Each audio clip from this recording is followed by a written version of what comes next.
Basi naendelea na masomo yetu ya matengenezo, na kipindi hiki sasa kinachofuata tutakuwa nikisoma somo ambalo nilipewa na Roho Mtakatifu, nasema faida ya kuomba katika Roho. Faida ya kuomba katika Roho. Kabla sijasoma kadri Roho Mtakatifu alivyonifundisha, basi nisome neno la Mungu kutoka kwenye kitabu cha Wakorintho wa kwanza sura ya 14 mstari wa 15. Kitabu cha Wakorintho wa kwanza sura ya 14 mstari wa 15. Na maana ya Korinto manake ni wachafu. Kwa hiyo Paulo aliwaandikia watu hawa wa Korinto, walikuwa wameanza kufanya mambo machafu ili wafanye matengenezo au waache hayo mambo machafu.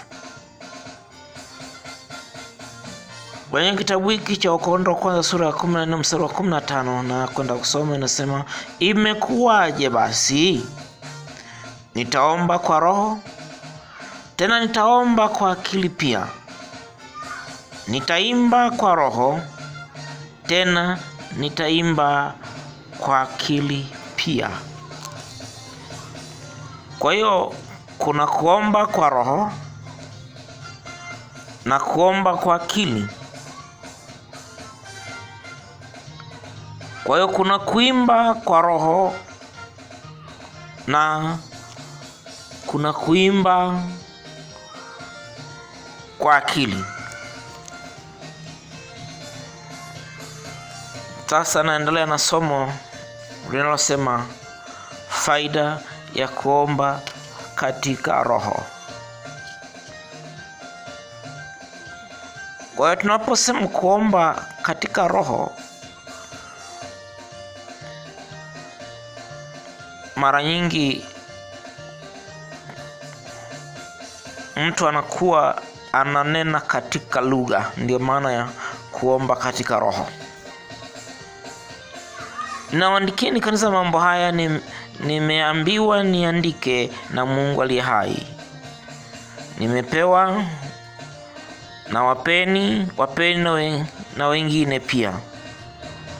Roho wa Bwana asema, maana ya kuomba katika roho. Unaomba katika roho, unakuwa unaomba katika roho. Usije ukasema kwa nini naomba katika roho. Ipo nafasi yako katika roho, kwa sababu unaomba katika roho ni vizuri sana. Kwa mambo ya ulimwengu wa roho, wasomeshe watu wengine pia habari hiyo. Roho Mtakatifu asema wasomeshe pia watu wengine habari hiyo. Maana huo ni utaratibu wa Mungu. Kwamba ukipewa kitu na Mungu, manake ni kwa ajili ya watu. Pengine unaweza kupewa ni vya kwako, lakini vingine kwa ajili ya watu. Kwa hiyo hivi nilivyopewa na Mungu sio vya kwangu, ni vya watu. Kwa hiyo mimi ni chombo tu, ni kama waya tu wa umeme. Nipo hapo, lakini umeme unapita. Kwa hiyo umeme uko hapo, nguzo iko hapo. Mimi ni kama nguzo tu ya umeme, ni kama waya tu wa umeme, napitisha ujumbe kwenda kwa watu. Napitisha nuru kwenda kwa watu. Kwa hiyo Roho Mtakatifu anasema wasomeshe, usomeshe. Unapokuwa unasomesha, wanasema kumbe vitu vinakaa namna hii.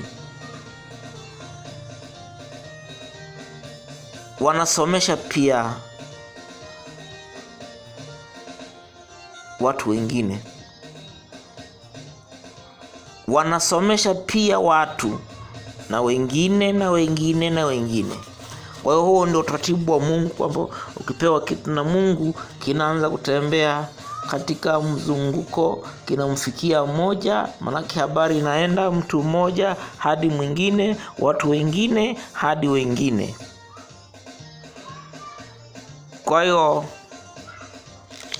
kama Roho Mtakatifu anavyosema, kuna faida kubwa ya kuomba katika roho, maana unakuwa umeunganishwa na mbingu. Kwa hiyo somo letu lina mistari michache au lina maneno machache, lakini maneno haya amenipa Mungu mwenyewe, Mungu Baba, Mungu Mwana na Mungu Roho Mtakatifu. Mungu wa mbinguni akubariki wewe ambaye utasikia mafundisho haya yanayotoka kwa Bwana. Amina.